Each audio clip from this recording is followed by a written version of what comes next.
Quero te convidar a abrir a sua Bíblia em Isaías capítulo 6. Isaías, profeta messiânico, aquele que mais falou sobre o Jesus que viria.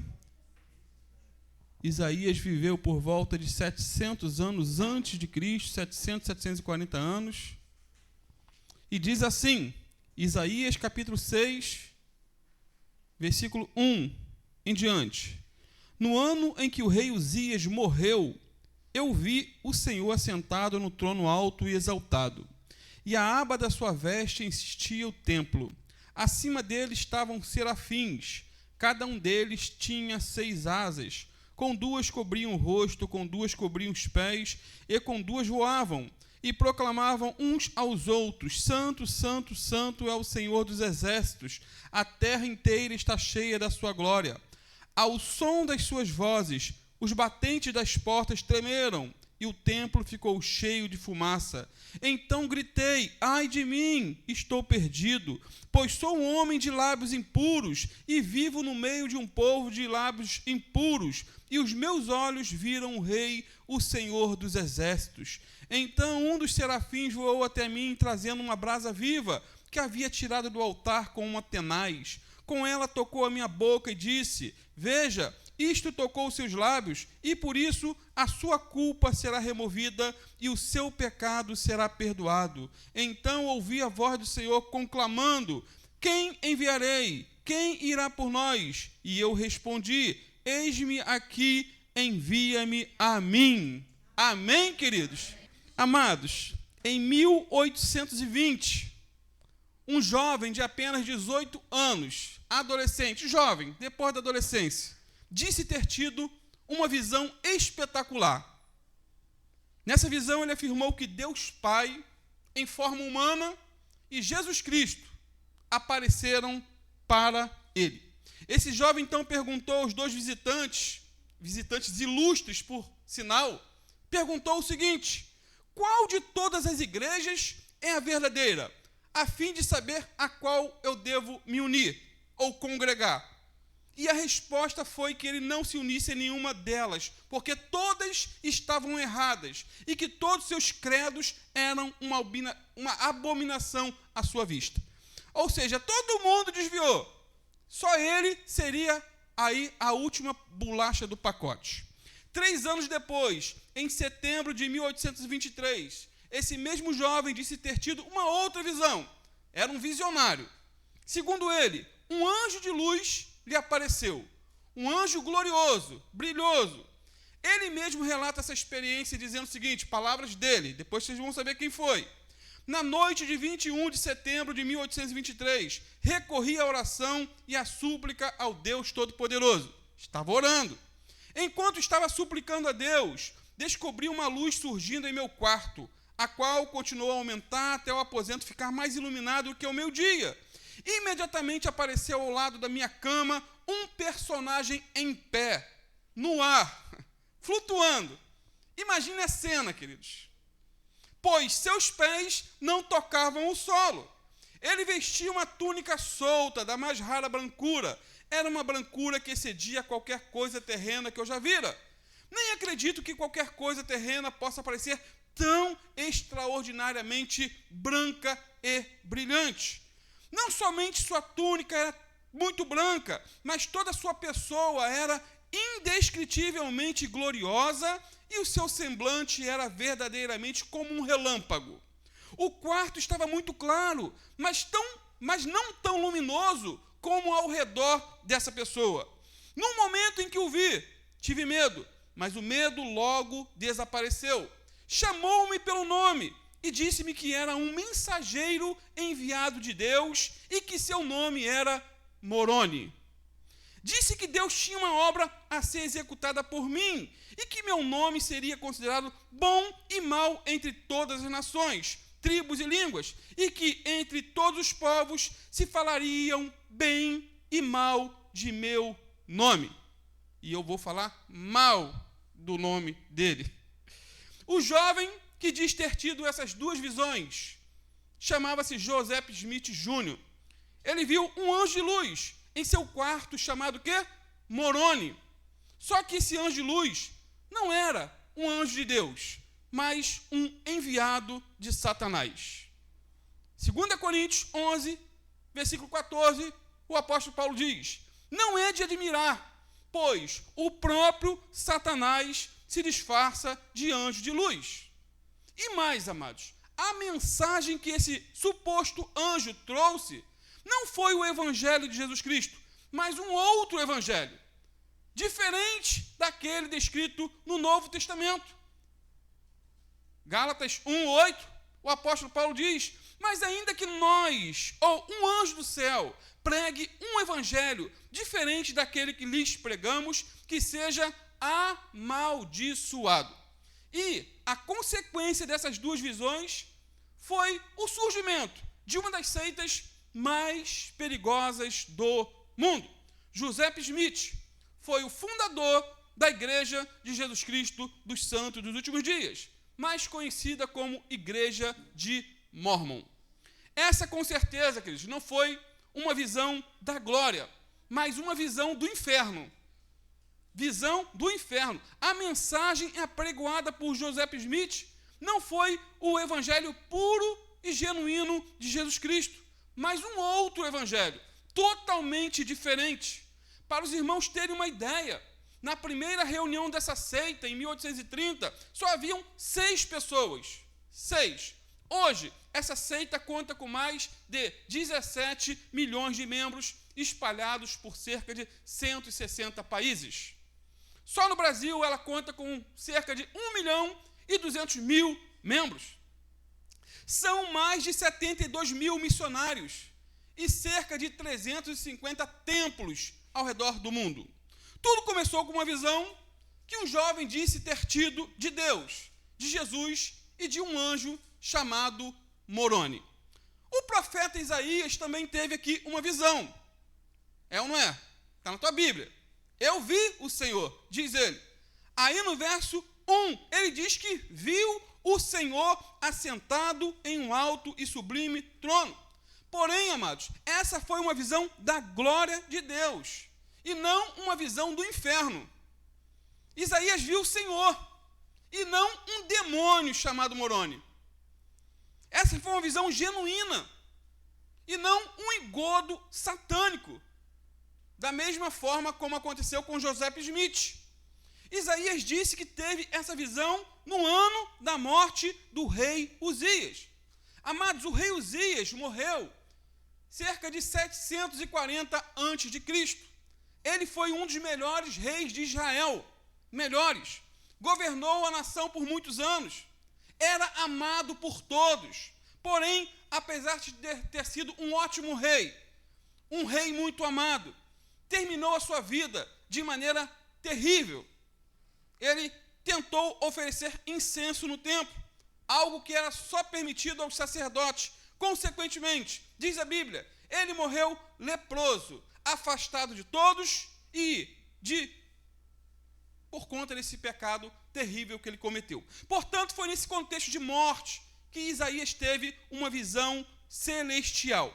Amados, historicamente, Uzias e Isaías, o rei e o profeta, eram amigos, né? Isaías era um profeta palaciano.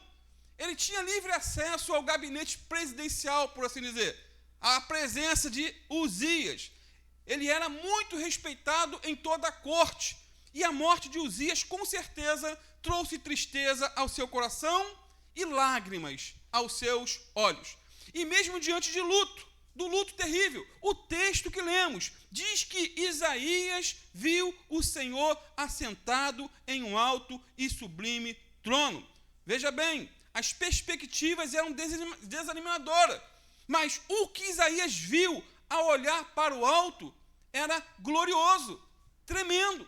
Em meio ao caos, Deus ainda estava assentado em seu trono, reinando como soberano do universo. O trono de Judá estava vazio, mas o trono de Deus estava e está ocupado pelo Rei dos Reis e Senhor dos Senhores. A coluna humana estava aí quebrada, mas a coluna do universo permanecia firme e forte para a glória de Deus. Então, no ano da morte do rei Uzias, o profeta Isaías teve uma visão. E interessante é que essa visão seguia em 3 direções. Primeiro, ele teve uma visão do alto, como diz o texto. Ele viu o Senhor assentado no alto e sublime trono. Essa foi uma visão gloriosa, chamada de transcendental, né? Inexplicável. Foi uma visão do céu, queridos. Imagine que experiência linda. E todo aquele que tem uma visão como essa, sua vida nunca mais é a mesma. E a de Isaías não foi. Queridos, um vislumbre de Deus é o suficiente para nos mostrar quão santo Ele é e quão pecador nós somos. Vou ler de novo, verso 1. No ano em que o rei Uzias morreu, eu vi o Senhor assentado num alto e sublime trono.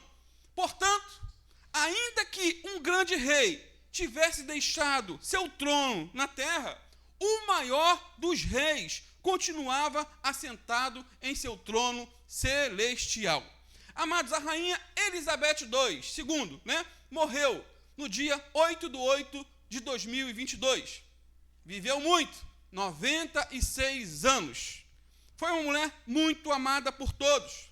A nação inglesa e todo mundo sofreu, ficaram de luto por muitos dias. Durante esse período, várias medidas foram tomadas para homenagear essa rainha que morreu. Muitos mudaram as fotos de perfil em suas redes sociais, em preto e branco. Houve minutos de silêncio em jogos esportivos.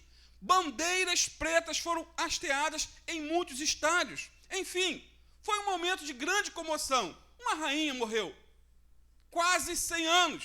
Mas apesar dessa rainha ter morrido, Deus continua em seu trono e continua comandando o universo. Ele não foi destruído, ele não morre, ele é eterno.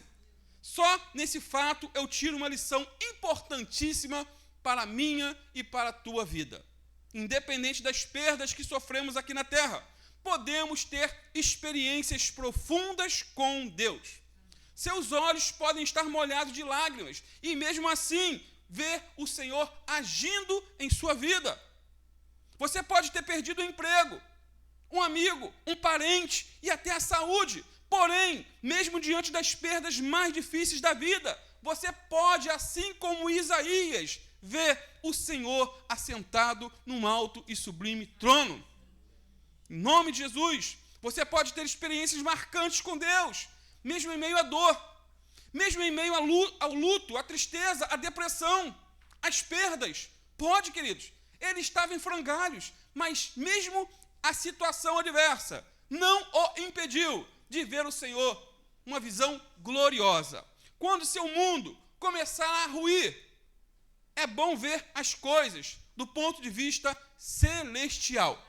Muitas vezes a nossa vida rui, muitas vezes, mas temos que olhar do ponto de vista celestial. Ou seja, o seu sofrimento não limita Deus de se revelar a você de maneira mais profunda, gloriosa e impactante. Isaías estava abalado com a morte do rei Uzias, mas, mesmo assim, contemplou o Senhor num alto e sublime trono. E mais, amados, Isaías não viu somente o Senhor assentado num alto e sublime trono, como também viu serafins acima dele. É o que o texto diz. Detalhe, os serafins só aparecem nas Escrituras nessa única passagem, em mais lugar nenhum. Serafins. E a palavra serafim em hebraico significa queimar e relaciona essas criaturas à santidade divina. Por isso, eles repetiam: santo, santo, santo, diante do trono de Deus. Sendo assim, essa foi uma visão da santidade de Deus. Santidade de Deus. E como precisamos ter uma visão como essa? Da santidade de Deus. E como diz Leonardo Ravenhill, e eu aconselho a você a ouvir o áudio ou ler o livro, porque tarda o pleno avivamento. Ele diz: precisamos ter uma visão do Deus santo.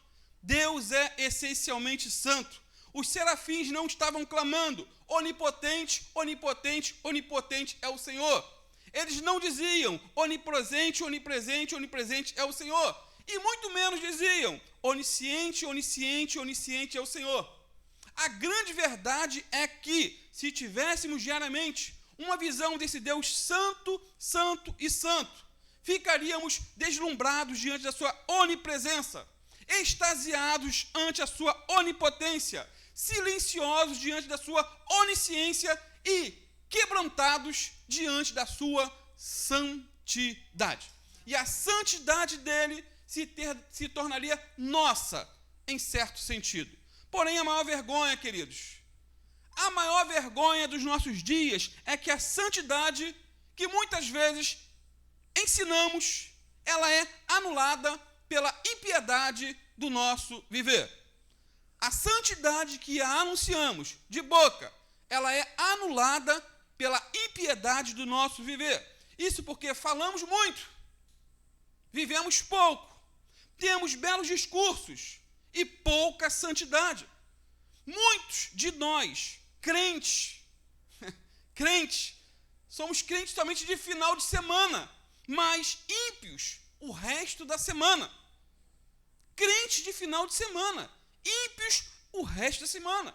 Muitos, infelizmente, estamos no contexto de um hino antigo, de uma banda muito famosa, chamada Gerd. Não sei se o pastor Marconi conhece, banda Gerd. Eu gosto muito. E esse hino é muito didático, muito didático. E o título é Dupla Personalidade. Vamos até ouvindo agora no carro quando voltar para casa. Dupla, é tão bonito, queridos. Olha o que diz. Conheço muita gente com dupla personalidade. Domingo na igreja é o retrato da santidade. Mas na segunda-feira, esquece sua fé, xinga palavrão e dá cascudo na mulher. Tem marudo que faz isso aí, não tem? Dá cascudo em mulher, não, né? Tem crente ruim assim, não? Bate nas crianças, briga com o vizinho, joga loteria. Tem ninguém que joga em Mega Sena que não. Duvido. Tem crente assim, não. Continua um hino, é um hino. Toma um pingão, bebida, da número 1 a 51. Fuma escondido. Faz jogo do bicho. E quando dirige, anda até na contramão. Aí, repete um refrão mais profundo ainda, quando diz: conheço muita gente com dupla personalidade. Domingo na igreja é o retrato da santidade. Mas na segunda-feira, longe do pastor, o camarada é o terror. Humilha o empregado, explora o humilde, dá cheque sem fundo. Hoje em dia nem sei se existe mais cheque. Causa confusão, canta a secretária, assiste filme pornô, paquera no metrô e ninguém diz que é irmão. Que letra didática. Profunda. E nos faz pensar. Queridos, essa é a realidade de muitos frequentadores de igreja. Muitos. É por isso que o apóstolo Paulo foi bastante enfático, ao escrever Efésios capítulo 5, versículo 1 em diante. Bem enfático e bem profundo. Diz assim: portanto, sejam imitadores de Deus, como filhos amados, e vivam em amor, como também Cristo nos amou e se entregou por nós como oferta e sacrifício de aroma agradável a Deus. Entre vocês não deve haver nem sequer menção de imoralidade sexual, nem de qualquer espécie de impureza, nem de cobiça, pois estas coisas não são próprias para os santos. Lembra dos serafins? Santo, santo, santo é o Senhor. Não haja obscenidade, nem conversas tolas, nem gracejos imorais. Gracejos imorais, o que é isso? É dar cantada na mulher dos outros. Gracejos imorais, que são inconvenientes, mas ao invés disso, ações de graças. Porque vocês podem estar certos disto. Nenhum imoral, nem impuro, nem ganancioso que é idólatra, tem herança no reino de Cristo e de Deus. Ninguém os engane com palavras tolas, pois é por causa dessas coisas que a ira de Deus vem sobre os que vivem na desobediência. Portanto, não participem com eles dessas coisas, porque outrora vocês eram trevas. outrora vocês eram ímpios, outrora vocês eram do diabo, mas agora, diz o apóstolo Paulo, são luz no Senhor. Amém. E ele conclui dizendo, vivam como filhos da luz. Então que Deus nos livre desse estilo de vida horrível. Que Deus nos livre de ter uma dupla personalidade. E é o título do hino, dupla personalidade. Você ouvir durante a semana em casa. Ouvir dormindo. Então, queridos, Isaías teve uma visão do trono de Deus e logo em seguida, logo em seguida, teve uma visão para dentro de si. Interessante, olha aí no versículo 5 a 7. Depois que ele vê a glória de Deus, olha o que ele diz. Então gritei. Deve ter sido alto o grito dele, né? Desesperado. Eu acho que eu gritaria também, queridos. Imagina uma visão dessa. Não é todo dia que alguém vê. Infelizmente, você vê pastores que todo dia vê anjo, todo dia vê Jesus, todo dia conversa com o Pai, com o Filho, com o Espírito Santo. Tem tanta intimidade, tem tanto acesso direto a Deus toda hora, que eu fico, meu Deus, dá até uma inveja santa, né? Nunca vi Jesus, nunca vi anjo, também nunca vi demônio, nem quero ver.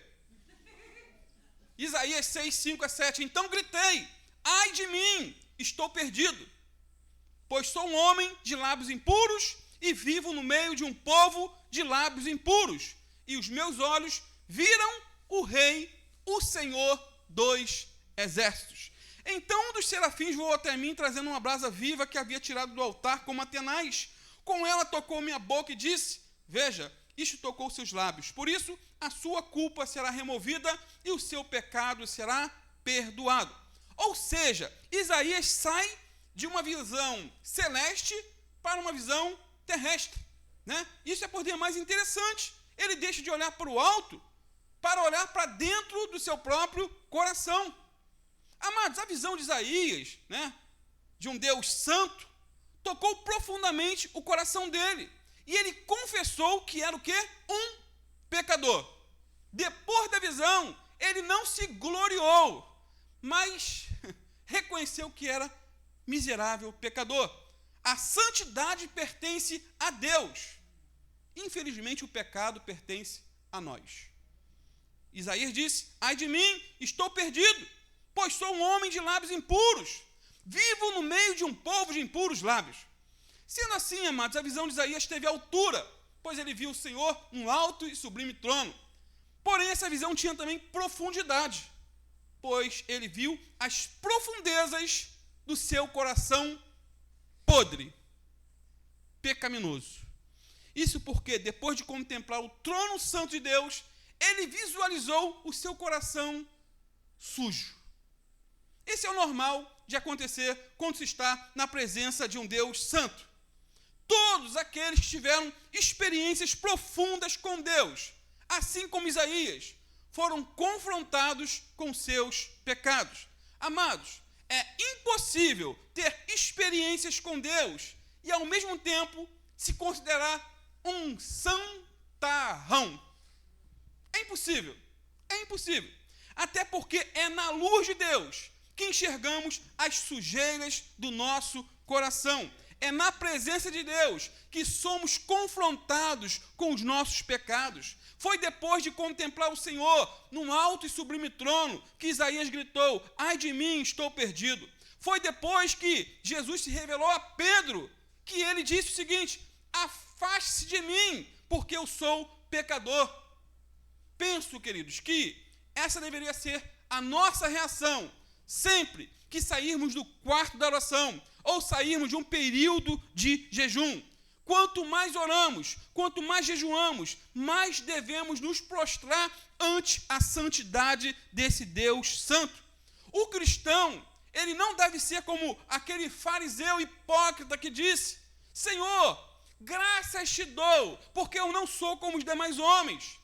Ladrões, corruptos, adúlteros, todos vão para o inferno. Mas eu sou um bom crente, jejuo 2 vezes por semana, devolvo ao Senhor todos os meus dízimos, eu oferto, eu sou fiel, Senhor. estou sempre na igreja, oro constantemente. Não, queridos, não podemos ser como esse fariseu no sentido de se gabar das suas virtudes, porque ele fazia a coisa certa com a motivação errada. O cristão tem que ser como o publicano, que ao ficar na presença de um Deus santo, ele disse: tem misericórdia de mim, pecador. Vejam mais uma vez o grito de desespero de Isaías: ai de mim, estou perdido. Assim como Isaías, muitos dos grandes heróis da fé viram-se como pecadores e humilharam-se diante de Deus. Quando Abraão se encontrou com o Senhor, lá em Gênesis 18, ele disse: sei que não passo de pó e cinza. Pedro, depois de ver o estrondoso milagre de multiplicação de peixes, ele declarou: afaste de mim, Senhor, porque eu sou um homem pecador. Paulo, depois de ter experiências profundas com Deus, de ter ido ao terceiro céu, ver anjo e ver até o Senhor ressuscitado, ele disse o seguinte, lá em 1 Timóteo 1,15: esta afirmação é fiel e digna de toda aceitação. Cristo Jesus veio ao mundo para salvar os pecadores, dos quais eu sou o pior, o principal. O água de salsicha, ele estava se comparando aqui. Eu sou o pior de todos. David Brenner, ele foi um missionário que literalmente doou sua vida por amor aos índios peles vermelhas da América. Ele ficava dias e dias em oração e jejum, mesmo nas noites mais geladas, intercedendo em favor daqueles índios. Morreu na idade avançadíssima, de 29 anos, com tuberculose. Acerca da sua luta com Deus, ele escreveu o seguinte: designei um dia para jejuar e orar, e passei esse dia clamando quase incessantemente a Deus, pedindo misericórdia e que Ele abrisse meus olhos para a enormidade do meu pecado e o caminho para a vida em Jesus Cristo. Contudo, eu continuava a confiar em minhas boas obras. Quantos não confiam, né? Então, uma noite, andando na roça, foi-me dada uma visão da grandeza do meu pecado, parecendo-me que a terra se abriria por debaixo dos meus pés para me sepultar e que minha alma iria para o inferno antes de eu chegar em casa. Irmãos, esse foi o testemunho de um dos homens mais santos que pisaram nessa terra. Um homem que sabia o que era orar, jejuar, agonizar, evangelizar. E ele declarou: estou perdido. Ele não bateu no peito com a síndrome do fariseu, exaltando suas qualidades, mas colocou a boca no pó, clamando por misericórdia. Voltando a Isaías, o interessante é que antes de ver o Senhor num alto e sublime trono, ele estava proferindo muitos ais contra seus concidadãos no capítulo 5. Lemos o capítulo 6, lembra? Se você for para o capítulo 5, você vai ver Isaías atirando a sua metralhadora para todo lado. Ai de vocês que adquirem casas e mais casas, propriedades e mais propriedades. Ai dos que se levantam cedo para embebedar-se e se esquentam com o vinho até a noite. O alcoólatra, de manhã à noite. Ai dos que se prendem à iniquidade com cordas de engano e ao pecado com cordas de carroça. Ai dos que chamam ao mal bem e ao bem mal, que fazem das trevas luz e da luz trevas, do amargo doce e do doce amargo. Continuou o ai dele. Ai dos que são sábios aos seus próprios olhos e inteligentes na sua própria opinião. Ai dos que são campeões em beber vinho e mestres em beber bebidas fortes, misturadas. Porém, amados, quando ele viu o Senhor assentado num alto e sublime trono, o que ele gritou? Ai de fulano, ai de ciclano, ai de beltrano. Não, ele gritou desesperadamente: ai de mim, estou perdido. Portanto, queridos, antes de ministrar a outros, devemos ser ministrados por Deus. Antes de proferir ais contra os outros, devemos sinceramente dizer: ai de mim. Antes de apontar o dedo para os outros, precisamos nos lembrar que quando apontamos para os outros, tem 3 apontados para nós e 1 apontado para cima nos acusando. Nos acusando. É quando dizemos, ai de mim, que somos purificados de nossos pecados e capacitados para cumprir a lei do Senhor. Portanto, amados, depois de ter a visão da glória de Deus e da profundidade do seu próprio coração, agora Isaías tem a terceira visão, ou direção daquilo que via, uma visão para fora. Isaías 6:8. Então ouvi a voz do Senhor conclamando: quem enviarei? Quem irá por nós? E eu respondi: eis-me aqui, envia-me a mim. O mesmo Deus que ele havia visto no alto sublime trono, agora faz uma pergunta, por demais interessante: a quem enviarei? Quem irá por nós? Resumindo, primeiro Isaías olhou e viu o Senhor no alto sublime trono. Depois olhou para dentro de si e viu um coração corrompido pelo pecado, precisando de perdão. E nós precisamos de perdão, todos os dias. Assim como o pão, precisamos também de perdão. Por fim, ele ouviu uma voz o chamando para fora, para que ele visse as nações perdidas que precisavam ser alcançadas pelo Evangelho. E diante desse apelo divino, Isaías disse: eis-me aqui, envia-me a mim. Repetindo na íntegra as palavras de Isaías, David Brainerd orava constantemente dizendo: eis-me aqui, Senhor, envia-me a mim, envia-me até os confins da terra, envia-me aos bárbaros habitantes das selvas, envia-me para longe de tudo que tem nome de conforto aqui na terra, envia-me mesmo para a morte, se for no teu serviço e para o progresso do seu reino. Será que temos feito esse tipo de oração? Perigosa, né? Envia-me a mim. Será que temos nos consagrados para essa missão? Será que temos nos preparado para ganhar almas para o Salvador? Será que nosso testemunho pessoal é um argumento plausível para aquele que não conhece a Cristo? Será que, se alguém estiver morrendo ao seu lado sem Cristo, você saberia conduzi-la ao Salvador? Pergunta confrontadora. Certa vez, um moço numa grande empresa de fundição, ele queimou parte do corpo até os ossos. Era chumbo derretido. Seus companheiros chamaram os médicos com urgência. O estado era grave, aliás, gravíssimo. Mas o moço disse: não quero médico. Meu estado é grave. Eu estou morrendo. Tem alguém aqui nessa empresa para mostrar para mim o caminho da salvação? Tenho vivido longe de Deus. Estou morrendo sem Deus. E eu vou para o inferno. Alguém pode me ajudar? Queridos, apesar daquele jovem estar cercado por cerca de 300 colegas de trabalho, ninguém se prontificou a explicar a esse jovem o caminho da salvação. Ele ficou por 20 minutos agonizando e, por fim, morreu sem esperança de salvação. Um dos que presenciaram um acidente e viram um jovem morrer, disse mais tarde o seguinte, história real: depois daquele acidente, parece que estou ouvindo continuamente os gritos daquele jovem. Parecia que era a dor do sofrimento físico, juntamente com o sofrimento espiritual. Parecia que ele estava indo para o inferno na nossa frente. Marcante, queridos. Marcante. Aí esse jovem ainda fala: eu até pensei em falar de Jesus para ele, mas o meu testemunho de vida naquela empresa era tão ruim que me fez ficar muito diante daquele quadro. Ficou bem distante, com vergonha.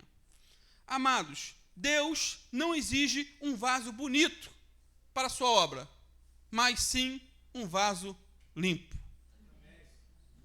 Que o Senhor nos ajude.